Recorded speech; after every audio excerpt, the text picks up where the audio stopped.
Audio Jungle. Bismillahirrahmanirrahim. Assalamualaikum warahmatullahi wabarakatuh.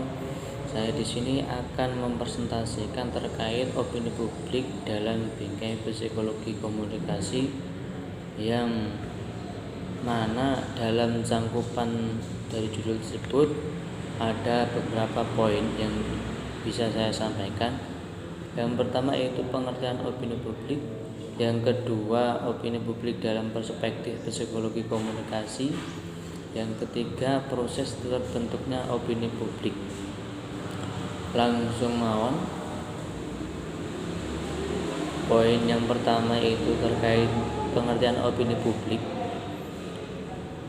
Menurut Oli, opini adalah suatu pernyataan tentang sikap mengenai suatu masalah yang bersifat kontroversial. Publik adalah kelompok yang merupakan kesatuan dan berinteraksi secara tidak langsung melalui alat-alat komunikasi. Di sini dijelaskan publik itu bisa tercipta apabila di situ ada beberapa sekelompok orang, 2 atau 3 bahkan bisa lebih, terciptanya suatu opini publik. Sehingga istilah opini publik sering digunakan untuk menunjuk kepada pendapat-pendapat kolektif dari sejumlah besar orang. Opini publik tidak bersifat permanen, sering terjadi pergeseran-pergeseran karena terjadi perbedaan penafsiran. Karena terjadi penafsiran persepsi di antara peserta komunikasi, setiap kali jaringan komunikasi berubah, maka opini publik juga berubah. Perubahan dalam opini publik disebut dengan dinamika komunikasi. Sedangkan substansi opini publik tidak berubah karena ketika proses pembentukan opini publik berlangsung, pengalaman dari peserta komunikasi itu telah terjadi. Jadi, opini publik itu tidak bersifat permanen, bisa berubah karena mengikuti pergeseran-pergeseran dari perbedaan-perbedaan pendapat. Selanjutnya, poin B mengenai opini publik dalam perspektif psikologi komunikasi. Opini publik merupakan suatu pendapat sekumpulan orang terhadap sesuatu. Pendapat tersebut bisa merupakan tanggapan terhadap isu, kebijakan, atau suatu pola keyakinan dan nilai yang ada dalam masyarakat. Jika ditelisik lebih mendalam lagi, maka akan diketahui bahwa opini publik merupakan bentuk perilaku yang bisa diamati.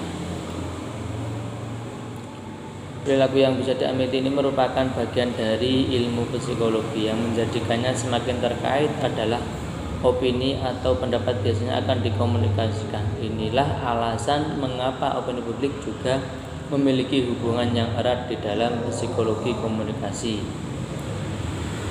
Di dalam psikologi komunikasi, opini publik dipandang sebagai suatu hal yang memang wajar bisa terjadi. Opini publik bisa diamati sebagai perilaku individu ketika dihadapkan pada suatu situasi. Proses komunikasi akan berlangsung antara individu dan menyatukan pemikiran satu sama lain sehingga terbentuklah opini publik. Walaupun opini publik akan mewakili banyak pemikiran orang, namun dalam suatu kelompok bisa saja ada yang tidak sependapat dengan pendapat umum tersebut.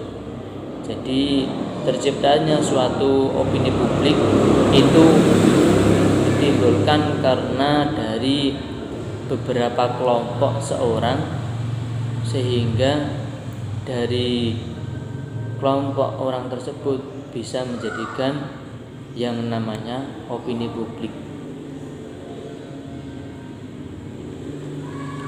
Selanjutnya, psikologi komunikasi biasanya akan membicarakan banyak hal terkait perilaku yang berkaitan dengan cara berkomunikasi seseorang.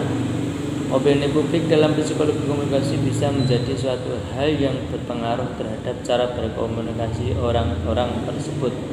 Contohnya, sebelumnya telah dijabarkan di mana seorang akan cenderung menutup pendapat pribadinya dan memilih hanyut dalam pendapat umum yang lebih superior. Cara berkomunikasi seseorang juga akan dipengaruhi bagaimana komunikasi kelompok yang terjadi. Poin selanjutnya, proses terbentuknya opini publik. Dalam proses pembentukan opini publik terdapat faktor penentu yang dipengaruhi.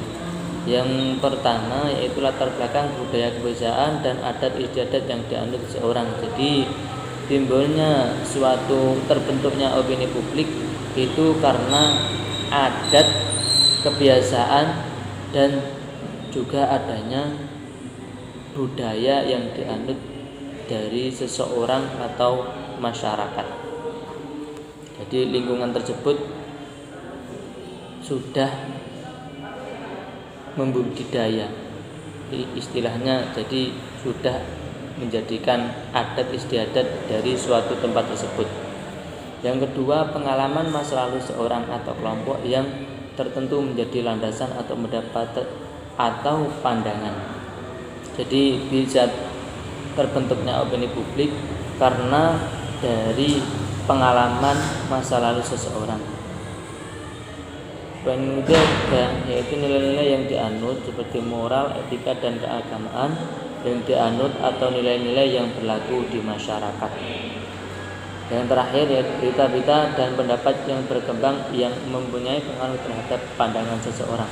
Jadi yang keempat ini contohnya seperti berita-berita yang sudah melebar luas seperti di media komunikasi seperti Facebook, IG, WhatsApp. Kalau di dalam komunikasi lain yaitu seperti televisi, ada juga dari lewat, mungkin disebarkan melewati radio. Mungkin cukup sekian dari pembahasan dari awal hingga akhir. Judul dari opini publik dalam bingkai psikologi komunikasi yang saya bisa sampaikan pada siang hari ini. Apabila ada kekurangan dan kelebihan, saya pribadi mohon maaf. Akhiran, wassalamualaikum warahmatullahi wabarakatuh.